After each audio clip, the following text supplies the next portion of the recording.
शरीर में मौजूद 114 चक्रों की बात करें तो चक्र शब्द का अर्थ है पहिया, लेकिन हम जिसकी बात कर रहे हैं वो है शरीर की नाड़ियों या ऊर्जा मार्गों का मिलन बिंदु।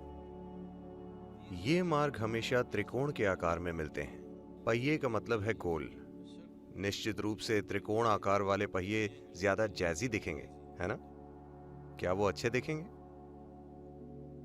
वो हमेशा त्रिकोण के आकार में मिलते हैं, लेकिन हम उन्हें चक्र कहते हैं क्योंकि जब हम उन्हें किसी में देखते हैं तो वो गोलाकार ज्यादा दिखते हैं, क्योंकि वो एक विशेष आयाम की ऊर्जा फैलाते हैं। क्योंकि वे फैलाते हैं और हर फैलाव हमेशा गोलाकार में होता है। आप एक झील में त्रिकोण पत्थर फेंकें, फिर भी लहरें गोलाकार होती हैं, है ना? इसी तरह से ये एक त्रिकोण है, पर जब हम इसे देखते हैं तो ये गोल होता है।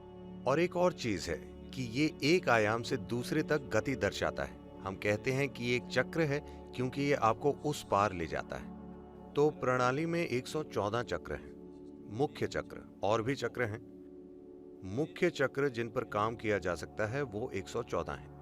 इन 114 में से 2 भौतिक शरीर के बाहर होते हैं, 112 शरीर में होते हैं।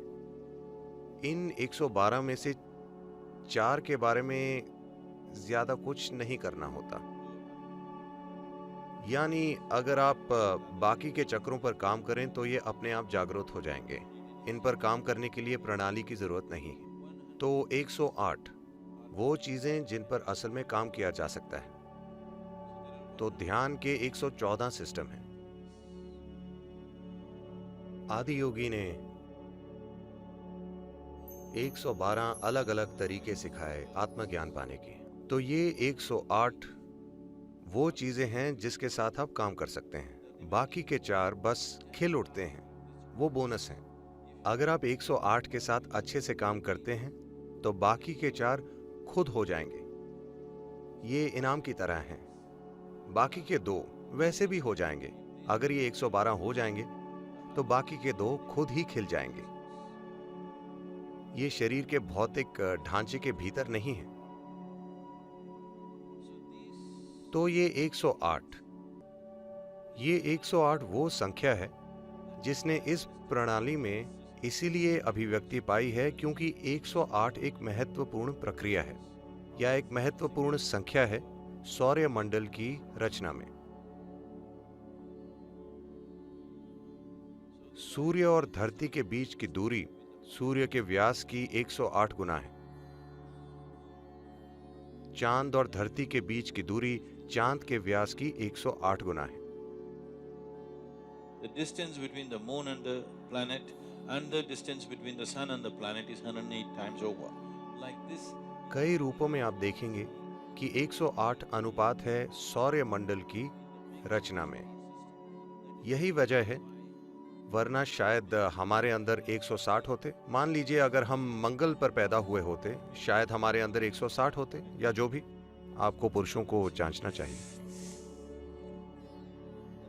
हठ योग की महत्वपूर्ण चीज है लगातार ये स्वीकार करना कि इस शरीर ने ये रूप लिया है और ये शरीर इस तरह की अभिव्यक्ति बना है।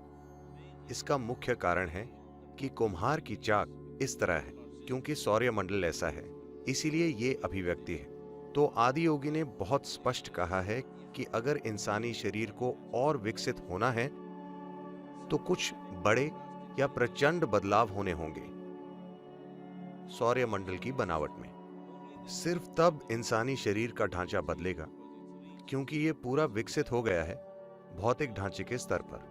एक सामान्य जीवन जीने के लिए, एक पूरा भौतिक जीवन जीने के लिए आपको सिर्फ 21 चक्रों की जरूरत होती है।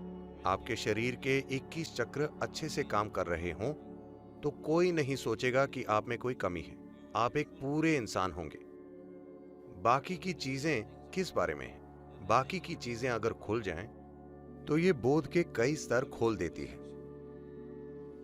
वो बोध के ऐसे आयाम खोल देती है कि अचानक लोग कहेंगे कि ये जादुई है या रहस्यमयी है, सिर्फ इसलिए कि बोध का अलग आयाम खुल गया है।